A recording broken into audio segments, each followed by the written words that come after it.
Hi, my name is Maggie Umberger. I'm a mindful movement specialist dedicated to helping you feel good, build strength, and unlock your potential.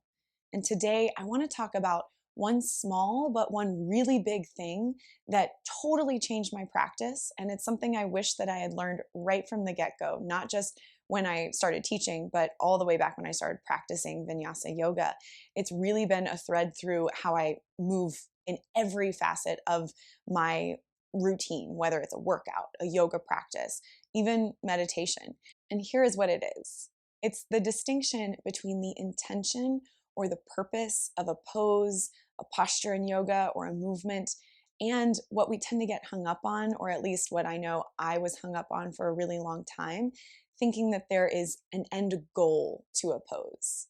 There is no right or wrong way to experience a pose.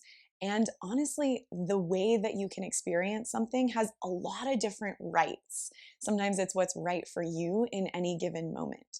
And I want to talk a little bit more about how this can be super empowering in your practice when it starts to click for you. When you start to ask these questions and tune in to your own body's needs, and yes, hear the cues from a teacher, but sometimes take them with a grain of salt or apply them to your own body in a unique and specific way, there is an opportunity for your movement practice to be empowering and uplifting and really serve your needs, whether you're doing something one on one with someone else, or if you're in a group class, or you're just practicing by yourself.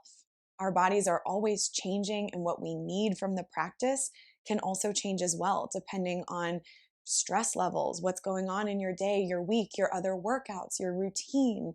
Maybe you're injured. Maybe you've been injured in the past and something is flaring up again. I know that's a big one for me. But getting hung up on this idea that maybe you're doing it wrong can feel defeating, or like you're a failure at something, or that like you're doing the posture wrong. I don't know if you can relate to that, but I know that's something that for a long time I really struggled with. And that's no way to move through a practice that should be fulfilling and uplifting to my life. Let me give you an example. You may have been in a yoga practice in a class led by a teacher where the teacher cued a forward fold, which is very common in transitions in vinyasa yoga. We tend to fold a lot.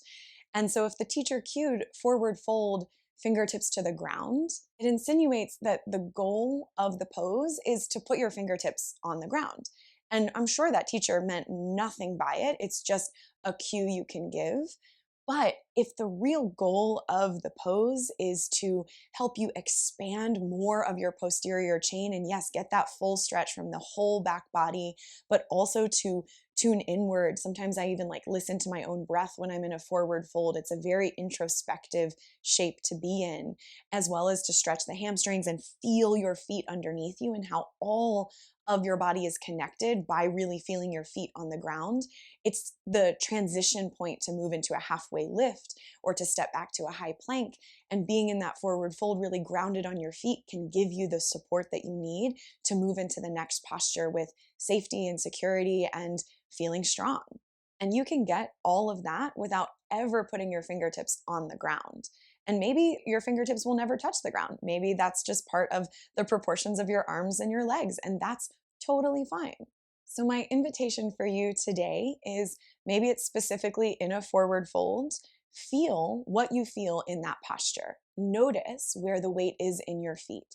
Notice playing around with the range of motion that you have, rocking forward to backwards, bending your knees a little bit more so that it's more of a low back release.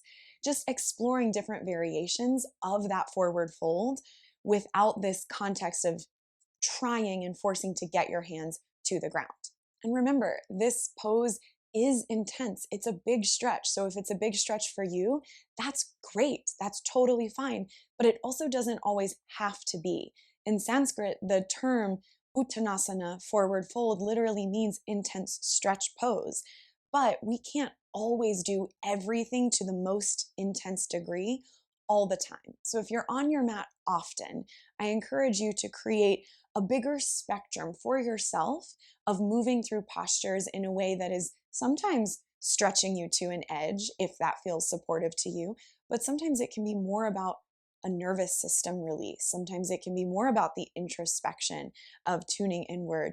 Sometimes it can be more about just allowing your body a purposeful pause and using a longer inhale, a longer exhale in that forward fold to really get your feet underneath you and to feel your breath move into your back. Sometimes I'll even skip the halfway lift or linger a little bit longer in that forward fold with my knees super bent and my ribs resting over top of my lower body as best I can to really feel something different. So I invite you, I encourage you to take that opportunity in forward fold the next time you're there to explore something different and then see how you might be able to expand that into other parts of your practice. Know that whenever a teacher gives a cue, they likely have a great intention behind it. And we want to give every teacher the benefit of the doubt in that. But not every cue is for everybody and for every individual in any given moment. And so when we stop thinking that there is an end goal to reach and we start using the practice as a tool to help us get to know ourselves a little bit better, we can unlock so much more and so much empowerment, not only on the mat, but off. So be sure to sign up for my newsletter where you can receive loads more movement tips like this, from yoga to training to running to mobility to breath work, as well as full-length classes and lots more. I look forward to seeing you on the mat soon.